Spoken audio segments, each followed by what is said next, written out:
¿Listo? Y acuérdense que existen, aunque ustedes no lo crean, existen 3 tipos de amígdalas, que ya los vamos a ir viendo, cada uno ahorita que avancemos en el semestre.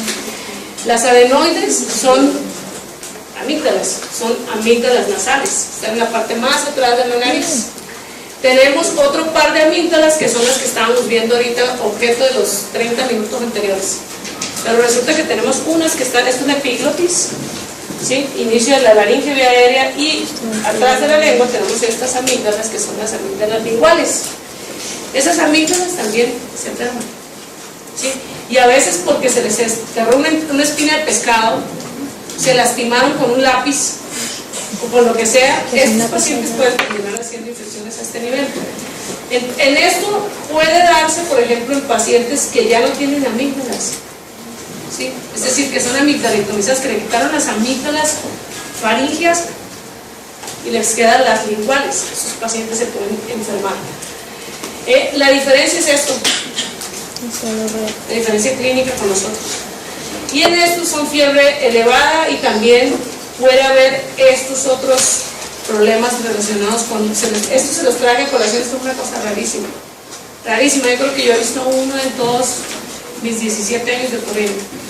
Pero es diagnóstico diferencial, digamos, de un absceso. Entonces, ¿qué diferencia hay? Pues que el paciente pues, no tiene absceso en la boca, pero tiene toda la cuadro clínico. O si no, pues obviamente una epiglotitis también tiene cuadro clínico. Abscesos parafaringios, y estas son las complicaciones relacionadas con una amigdalitis mal tratada, ¿sí? Abscesos parafaringios, ¿sí? Y la amigdalitis crónica. ¿Qué se llama amigdalitis crónica? Estas son las indicaciones actuales. Es decir, nosotros llegamos a la conclusión que un paciente tiene una amigdalitis crónica cuando tiene 7 episodios en un año, 5 episodios por 2 años consecutivos, 3 en 3 años, ¿sí? Por lo que estábamos hablando ahora, ¿sí? Que hay con todos los síntomas, por estreptococo, por lo que sea, pero tiene amigdalitis recurrentes. Estos pacientes, digamos que a veces no es tan cierto esto de 7, a veces pacientes que, dependiendo del cuadro clínico y la afección, a veces hasta con 6 cuadros por año los operamos, ¿listo? ¿Cuáles son las indicaciones actuales para amigdalectomía? Existen 2 tipos, unas que se llaman relativas y otras absolutas. ¿Eso qué quiere decir? Las absolutas, el paciente así no quiera, se tiene que operar. ¿En cuáles? Cuando el paciente no pueda ni comer porque las amígdalas están gigantescas, el niño está haciendo apneas por las amígdalas, hay que operarlo. ¿Qué otro? Cuando nosotros veamos que probablemente ese aumento de esa amígdala es un tumor, ese paciente no tiene elección, se tiene que operar. Cuando haya un sangrado, ¿eso qué quiere decir? Que todo paciente que a ustedes les llegue con un sangrado de amígdalas, ese paciente tendrá que meterse en cirugía, a veces comiendo papas fritas o platanitos, llegan y llegan con sangrado. Esos pacientes lo mínimo que hay que hacer es quitar la amígdala, ¿listo? Los pacientes que tengan apnea, y en los pacientes, cuando uno les va a quitar las amígdalas, generalmente les quita de una vez adenoides, ¿listo? Las relativas, lo que estábamos hablando ahora. ¿Por qué se considera relativa una amigdalitis crónica?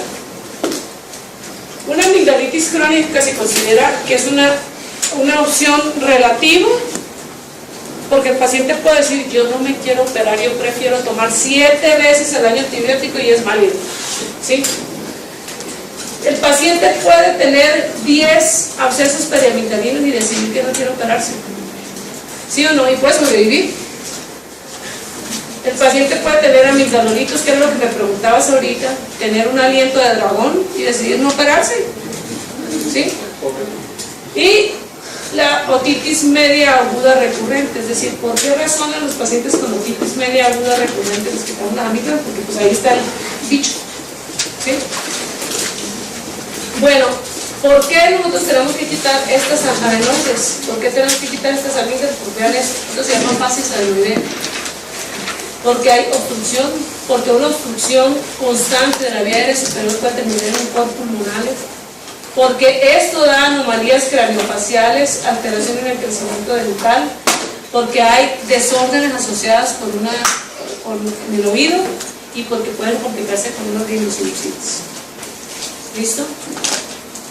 ¿Qué pacientes no podemos operar? Al paciente que tiene paladar hendido, y todas estas son también relativas, que dependiendo del paciente. Al paladar hendido submucoso, porque tengan problemas neuromusculares, es decir, a veces uno puede operar al paciente y ahora con una insuficiencia paratofaringe. Pero si usted explica a los papás desde antes, es probable que a lo mejor si tiene una buena indicación igual termine en cirugía. Y cuando haya trastorno de la coagulación, lo primero que tiene que hacer es corregir. ¿Listo?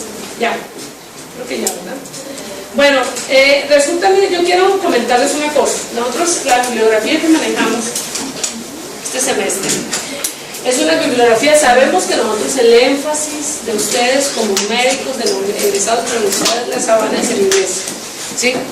Es decir, ustedes pueden apoyarse en textos en inglés, pero resulta que se les va, digamos, a apoyar con lo de Virtual Sabana con textos en inglés, pero ustedes van a ejercer en Colombia, ¿verdad?